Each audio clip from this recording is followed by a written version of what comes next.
ha megnézed azt, hogy hányan jönnek, és mekkora európai populáció van, és most én Európában nem csak az Európai Uniót értem, az Európai Unió ugye nagyon nagy, de hogyha hozzászámolod még Ukrajnát, Törökországot, Szerbiát, tehát így az egészet, akkor itten hát 0,5%-nál kevesebb, amiről beszél.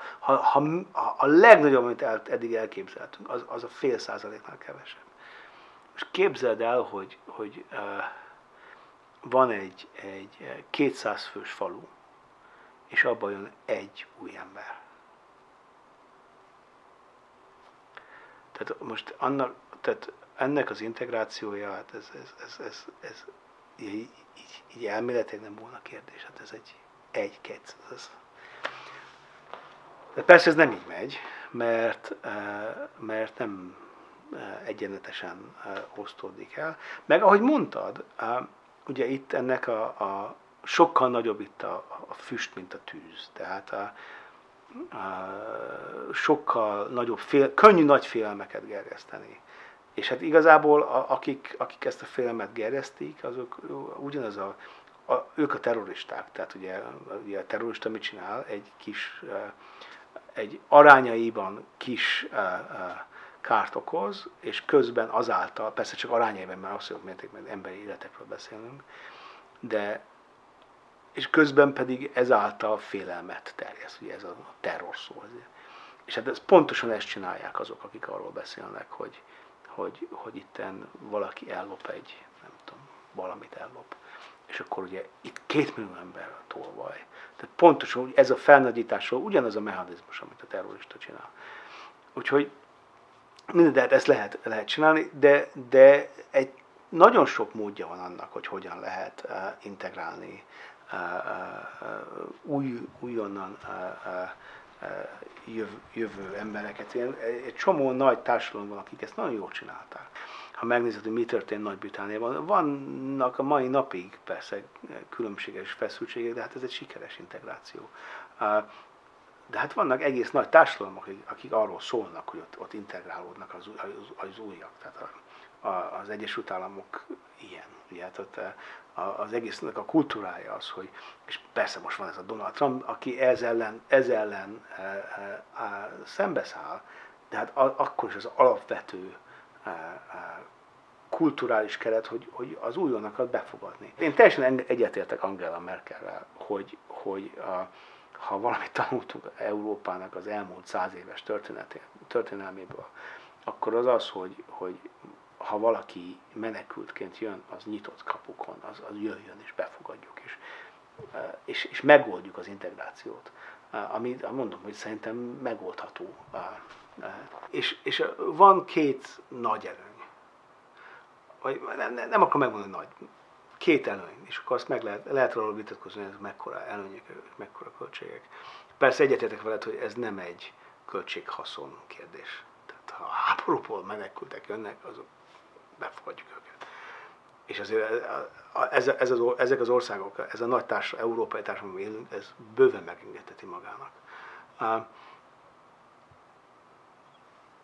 Az egyik előny, vagy az egyik ilyen gazdasági előny, az, hogy az európai társadalom az egy öregedő társadalom, ha ide sok fiatal jön, akkor az öregedésnek a negatív gazdasági következménye azok kitolhatók egy kicsit.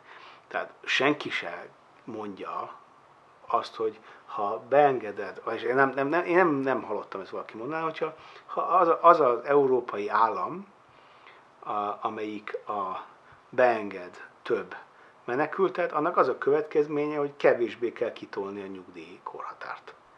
Ez egy nagyon egyszerűen kiszámolható, nem tudom, hogy mennyire, ez egy kiszámolható dolog volna. Az a választás, hogy a következő 5 évben ki kell tolni a nyugdíjkorhatárt 75 évre.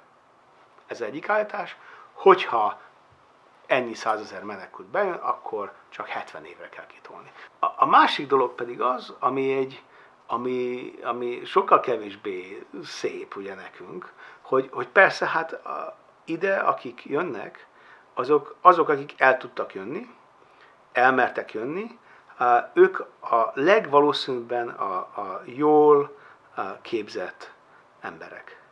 Tehát magyarul volt egy szír állam, amelyik belefektetett egy csomó pénzt abba, hogy kineveljen orvosokat, mérnököket, számítógépes embereket, filozófusokat, könyvtárost, fodrászt, szakácsot, mit tudom én. Amikor ők megjönnek, akkor ők már készen vannak. Az a befektetés, ami beléjük ment, az nálunk van, Európában van. Az emberi tőke, az itt megjelenik, velük együtt az emberi tőke is jön. Ezt nagyon-nagyon nehéz kvantifikálni, de mondok egy példát. 2004-ben én több vitán is voltam Oxfordban, ami arról szólt, hogy mi lesz a következménye annak, hogy 2004. május 1-én a 8 közép-európai ország az Európai Unióba csatlakozik. És nekem többször elmagyarázták a vita partnereim, akik néha elfelejtették, hogy én Közép-Európából vagyok, hogy nem érted, Tamás, ezek majd jönnek, és csak jönnek, és elvesznek mindent. Rólunk ugyanazokat a mondatokat mondták rólunk, amit most sokan a szír menekültekről mondanak. És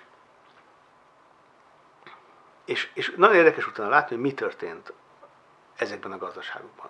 Amennyire én tudom, és én a brit gazdasági hatást figyeltem közelebbről, de úgy tudom, ez mindenhol igaz, hogy minél korábban engedték be a közép-európai munkásokat, és minél többen jöttek, annál pozitívabb volt a hatás. Tehát ez azért van, mert az emberi erőforrás hozták magukkal. És persze ez rossz, ahonnan jönnek, ez annak a helynek rossz, mert ugye elszívják ugye az a másik oldalon úgy hívjuk, hogy agyelszívás. Tehát ahova ezek az agyak képzettségek, mert ez nem feltétlenül egy egyetemi tanár, hanem egy fodrász is, vagy egy gázszerelő. Hát ezt meg kell tanulni. Hát ez egy nyilvánvaló pozitív hatása van. Én azt hiszem, hogy ez a két fő útja van annak, hogy milyen pozitív gazdasági következmény vannak középtávon. Hosszú távon én azt hiszem, hogy a globális világban egy multikulturális társadalom sokkal rezisztensebb lehet egy csomó különböző sokra, gazdasági sokra, kulturális sokra, mint a homogén társadalmak.